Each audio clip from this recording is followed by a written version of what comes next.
This kitchen has a problem. It's cluttered with cooking pots and pans and no place to place them. But is there a better way to store pans than stacking one inside the other where they could get scratched and damaged? Well, according to CAMMEX, there is.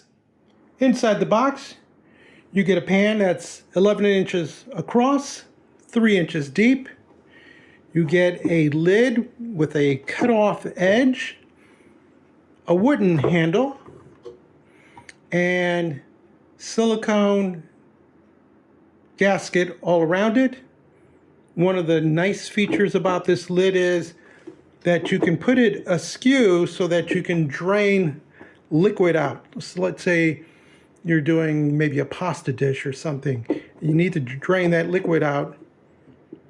This is the normal position. You turn it this way, it still stays inside, but now you can have your liquid vent out, or you can vent out steam. Wooden handle is held in by 2 screws. The handle to the pan is also wood, held in by 1 screw. It is solid. You have one side that's flat, and the purpose for that is so that you can place your pan on its side. And if you have another pan, you can likewise store it the same way. So now, instead of having this pan inside the other one where it could potentially scrape the nonstick coating, by stacking them vertically, you avoid that, and you supposedly gain some space in your kitchen. Unlike the sides, the bottom of the pan is polished aluminum with a dot texture to it and a round black center. Aluminum provides good heat transfer. The black gives it a nice look.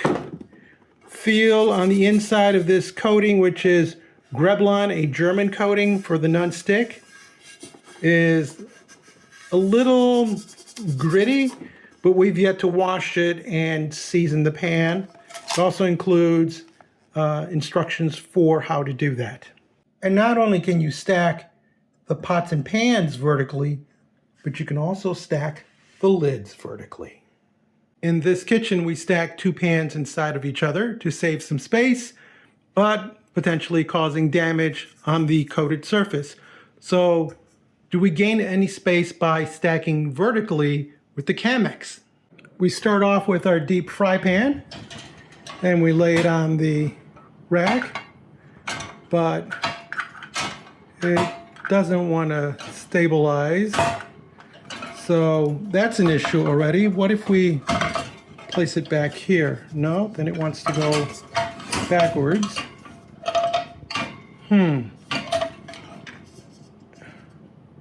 So kind of an iffy proposition, at least with the pan on a rack. Better with the pot, though if it's near the edge, the wooden handle definitely has to be part of this support system. So if it goes through the grate, then it's not as stable. So problem 1 is, for this to work perfectly, you need a flat surface. So ideally we could just put a board across this and that would solve that issue. The question, does it save us any more space? Well, I don't think so. I still need to put the lid somewhere, and because this is grated, there's really no place for the lid. The lid literally needs to be on a flat surface. So for this type of mounting surface, if you have a rack without a board on it, this is not going to work for you. Let's try it on the countertop and see if it's an improvement. At our countertop, we have our 3 frying pans stacked together. Behind it, you see our deep fry and our milk pot together, stacked vertically. with their corresponding lids in front. And you can see that this doesn't take much space to stack, though you have to contend with the handles. Same as you have to do with this. We're using a lot more space here, about 1.5 hands, where this is just the actual width of the largest pan and its height. So depending on what kind of empty storage you have, this may or may not work, but I really don't think that its advantage is storage, because if you have 4 or 5 of these together, now you have to allow enough room to get them out, because if you get them too close together, you might end up with a domino theory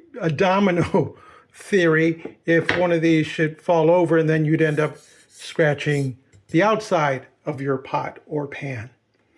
So I'm not sure that these are great for storage, but I do want to check them out for their ability to cook.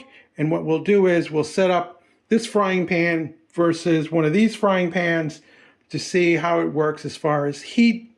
In order to conduct a fair test, I took our frying pan up against the deep fry pan and found one that matched the bottom size, so this should be fairly equal.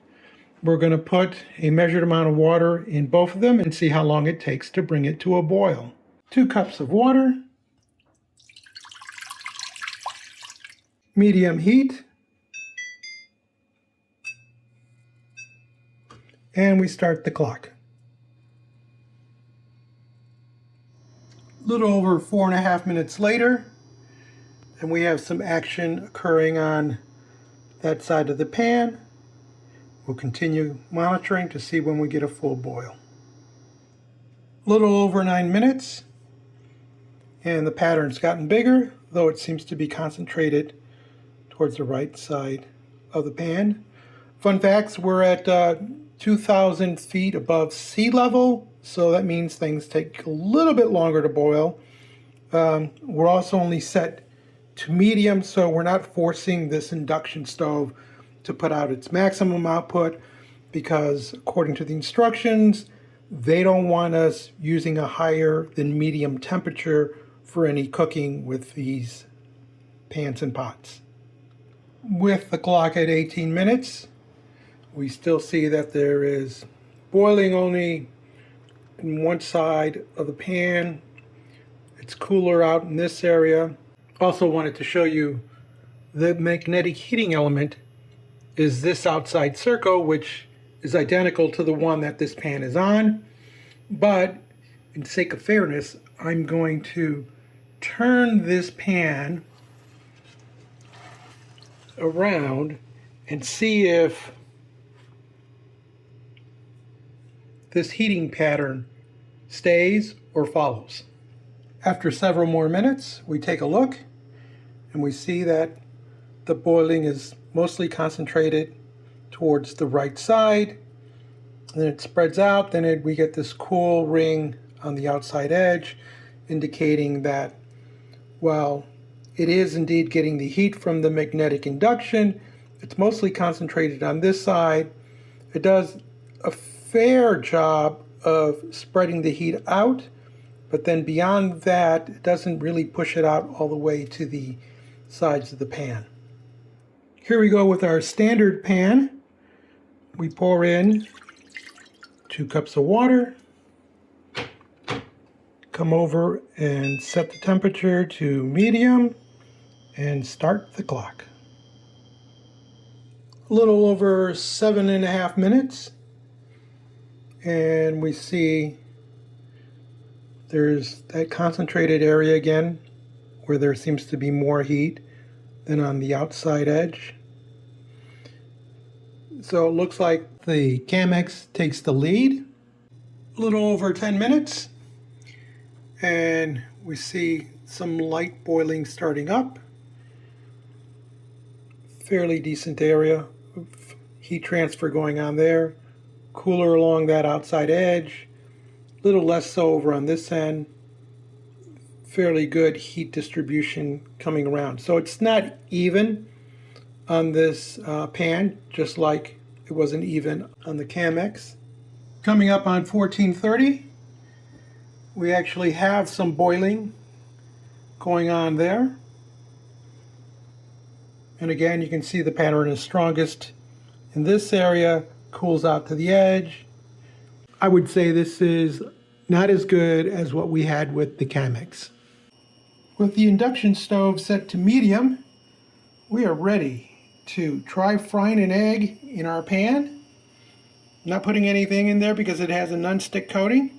I'm just going to break the egg along the edge. And we're going to let this fry, and then we're going to see if it lifts off smoothly. Might as well add some pepper while we wait for this to cook. I'll come in with a plastic utensil. You go to lift up the edge, and there's no sticking except to this. I'm going to give it a little bit more time. Okay, it's time to turn this over. And as you can see, I can move it around the pan, and it's not sticking. Break my yolk.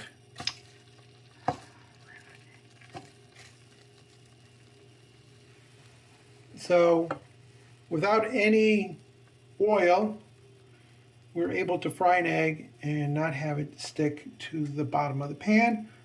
We'll wait for this yolk to cook, and we'll see how the pan does when we're finished. With plate in hand, we go and we scoop up our egg. Egg is nice. We look in the pan, which is more important, and there's nothing there. So we did pretty good. I'm impressed. Of course, that's what I expected with a non-stick coating. At least when it's brand new, they all tend to do this very well. So this passes that test. As you see, there's a little bit of residue left from frying the egg. So that should come out with simple soap, water on a sponge. And that's all we're going to do is just lightly go over it. And if we look, it's gone. So the coating does very well. So would I recommend people buying this? Well, only if you buy into the storage concept and you have the space, which is what we don't have. And of course, we don't have a flat board on here. But so for me, it's not a space issue. It's the fact that they're just a little awkward because of their shape. And these work fine. You know, and I stack them one inside the other, and there's probably some degradation of the coating because of that, but I'm fine with that. To me, this is just a little bit too different, though I do like the convenience of the lid, but not enough to go out and switch out my entire set for these. If you found this video interesting or useful, give us a thumbs up, leave us a comment, join the subscription team, and as always, thank you ever so much for watching.